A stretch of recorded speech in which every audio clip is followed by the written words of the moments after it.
Welcome to day 6 of the 7-day outline challenge. You guys are doing great. Stop. Give yourselves a pat on the back because you really have covered a lot of material in a few short days so far. And I know not all of it's been fun. It's been a lot of work getting up to this point, and we still have 2 days left. And I'll be honest with you, today is really a lot of information being thrown at you in a few short minutes, and it's a lot of work. And building scenes is probably the most time consuming and even challenging part of an outline. But in the end, it's really one of the most rewarding things you can do for yourself as an author. So today, we're going to take a look at what scenes are, different elements that are included in a scene when you're outlining them, and then some actual methods you can use while you outline your own scenes. So let's start right away and take a look at why scenes are important in a story. And this is because they really help the story to flow.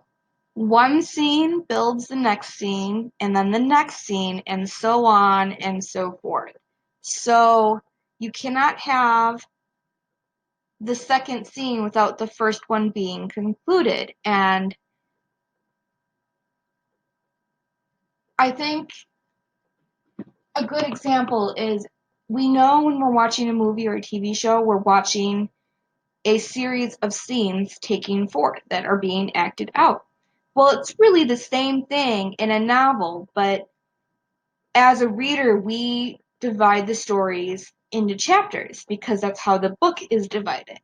You can't think like a reader when you're writing the story. You need to think about it from the purpose of scenes. Like, if you really start thinking that each chapter is not a scene in and of itself, it consists of many scenes, then I think that really helps you to realize that you're making sure that this scene builds the next scene, which really ultimately is pushing one chapter into the next and making sure that the story is going as it should be while you're writing it. Scenes also help to navigate the story. It is a map of your entire story at a glance. And yes, it's a lot of work to do, but it is so rewarding because when you get lost in the middle of a story, like I have many, many times without an outline, my story dies because I don't have a way to go back and figure out what's supposed to be coming next. By building the scenes, you know exactly what's going to happen in each chapter from chapter 1 into the last chapter in your book. And when you get lost and you don't remember exactly what's supposed to come next, you can just go back and take a quick look and be like, oh, yeah, this is what's supposed to be happening, and get right back to the writing. Mapping out your scenes ahead of time in an outline also help to discover plot holes in your story. And I'm telling you, plot holes are one of the biggest editing pains ever. Save yourself the trouble of trying to fix plot holes while you're reading the first draft through, because when you're reading the first draft through and you experience a plot hole or you recognize something's missing, you have a whole backstory already and you have the rest of the story written and you have no idea how you're going to fix it. And even when you figure out how to fix that plot hole, now you really have to rewrite everything else so that that one scene and that one plot hole that you add fixes the rest of the story. And that's a ton of work. And please don't get me wrong, I'm not suggesting that when you do get to the editing stage, that having an outline is going to save you from having to rewrite it. It won't. You are going to have to rewrite a couple of drafts of your story. Every author does. However, the difference between struggling to rewrite the story and working through a guideline of where your story is supposed to be is the difference that an outline can help you with. And having scenes to guide you while you initially begin writing the story is really going to save you a lot of work. I mean, the purpose of having an outline is to save you as much work as possible while you're writing the story, but also while you're going to editing it so that there's less things for you to fix in the editing stages of writing a book. And so that's why scenes are super important. Some of the elements that go into scenes, there's really three main pieces. And that first is the scene type. So you want either a head scene or a tail scene. And a head scene is where we really get into depth on the challenge that the character is facing and the events that come from that challenge, where a tail scene is the aftermath of what happens because of the challenge. And so more often than not, you're going to want to have one or two of these types of scenes. You're really going to want to have a head scene, almost always followed by a tail scene. However, I understand that not every little piece of your story that you're writing is going to fit into the descriptions of one of these two scenes. And that is okay. It's okay to vary a little bit, but just remember to keep yourself on track. The majority of your story should be a head scene followed by a tail scene. And so that's also really great when you're outlining to have that figured out so that you can take a look as you're guiding and be like, okay, this is a goal that we're setting and a challenge we're facing, followed by the aftermath of the consequences of a disaster and the decision leading to the next goal. You're also going to want to have a basic profile in the outline for your scene, which covers the who, which are the characters that are enacting out the events in the scene. What exactly is the scene covering? What's going on? What are those events that are being acted out? When is this taking place? Is it night? Is it day? Whatever. I mean, like the who, what, when, and eventually the where. So the place, the actual location this is taking place. Now, this is different than setting as a whole for the book because this is very specific. Like, scene one of your book could open and it's two characters standing under the moonlit sky in their backyard. That's pretty specific. It's the backyard of one of the characters' home under a night sky. So that covers who, when, and where, and then you have to come up with what's occurring in that scene. So you want those basics covered in each scene outline. And then you want to have a summary of what's going to occur. And this is really a brief description of what's occurring in the scene. It's a snapshot that you can look at, read through really quickly, and understand exactly what should be happening in this scene and exactly what should be happening in the next scene. So let's take a look at some examples of what scenes really look like. And so I am using some examples from my novel that I'm currently in the editing stages on myself. So this isn't published yet, and you're really lucky because this is my own work and I'm sharing it with you before I share it with anybody else. So this is actually going to be two scenes from the middle of my book because I can't give too much details away. And the first we're going to look at is an example of a head scene, which is my character is setting a goal, meeting a conflict, and experiencing a disaster. And you can kind of take a look at how I would set these up here. I have a title for the scene, and then I have the description or the summary. And in the summary, I put as much detail as I possibly can. A little later, I'll go into some different methods you can use for setting up scenes yourself. So let's go. The aftermath. The scene Sam reveals a huge secret to her friends to explain what has been going on with her.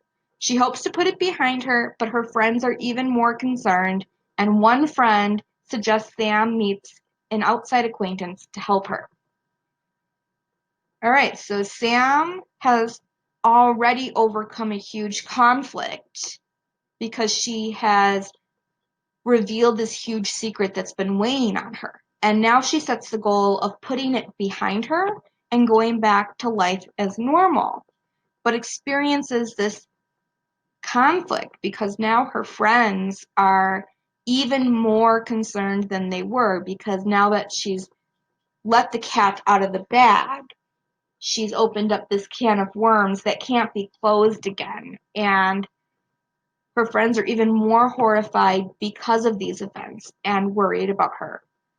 And then a friend suggests the exact opposite of what Sam wants to do, which is to meet with an outside person to really try and get a grasp on this and seek help for herself. Her friend wants her to seek help. So you can see how that kind of leads to a disaster because it's exactly what Sam doesn't want to do. Now that leads us into our tail scene where the character is going to react to the disaster that just occurred and then face a dilemma because of the events and finally make a decision that's going to help them set their next goal. And so the scene directly following my head scene is called Wool Gathering. And Sam is annoyed at being ganged up on her friends. She asks everyone to leave so that she can take some time and think about it. Once they've left, she realizes things are far from over and decides to meet the friend of a friend for help. So you can see that reacting to that disaster, she's really upset and annoyed and just kicks everybody out of her apartment and is seeking some time alone.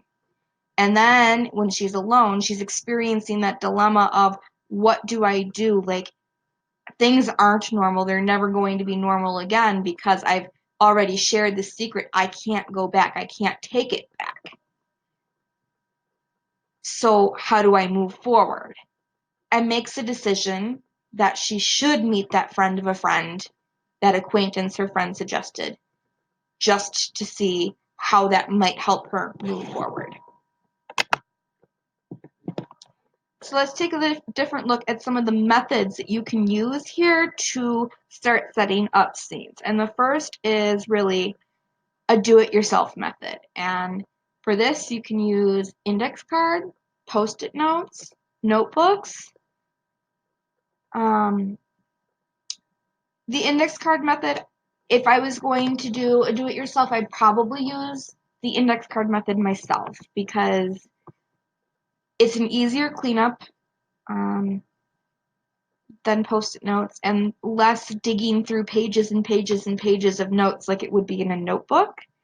And you can keep it pretty well organized. And one side you can put that, the title of the scene, the type of scene that it is, head or tail, and that basic profile of the who, what, when, where. And then on the opposite side, you can put the summary of what's going to happen in that scene, and then you can arrange them in order and move them about as you need it. You can also use an online tools like an online software or program to help you build your scenes. And there's plenty of great online softwares. I know I have a couple of blog posts on my website that talk about different ones that allow you to organize your scenes. One of my favorites is the Novel Factory. And that leads me into the next type of method that you can use, which is done for you. And again, a done for you is going to be an online software or program.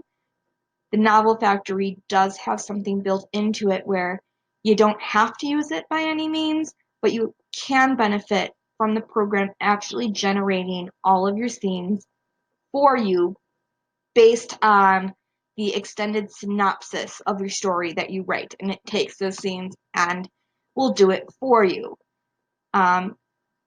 Personally, for me, while I love the idea of having it done for me, I like a little bit more control in my scenes, and so I would probably opt for option two, which is just to build them myself in an online portal because I am not an organized person, and so having my scenes online with me, I can have them anywhere on the go and not need to pack something. And then I don't have a mess to clean up if I decide to lay all of my scenes out before a writing session. But there's several different methods. These are three of them that you can really use to help yourself in your outlining stage, and you should pick whatever works best for you. Now it's time for your homework. So today I want you to really take a look at what we covered and build your first 5 or 10 scenes. And that is really, I want you to pick a method that we just discussed about, either using an online structure or a do-it-yourself structure, and looking at your story framework and the idea that you started with this, and understanding how your story is supposed to progress from one to the other, and ensure that half of your scenes are a conflict scene, so they're a head scene, and that the other half of them are a conflict or a non-conflict scene, which is the reaction scene or a tail scene. So do this. Honestly, for me, 5 scenes is about what I would consider one chapter. So everybody writes differently, and what I consider 5 scenes might be too long for you to consider a chapter, but I really want you to get a good idea of what the flow looks like with the scenes. So no less than 5 scenes, but for the sake of not spending forever on this, no more than 10 scenes today. Um, let's take a quick recap of what we've covered, which was really a lot in a short little while of time, and that's, we took a look at exactly what scenes are and why they're important. 3 elements that you're going to need to include in an outline for a scene. We looked at real examples from my story of what a head scene and a tail scene really look like. And then we talked about the methods for building those scenes. And I gave you an assignment. So great work, you guys. This was day 6, so we only have 1 day left, and your outlines are probably looking pretty good right about now, and I'm really proud of all of the work you're putting in, and I am excited to wrap up everything with you tomorrow. Until then, good luck and have fun.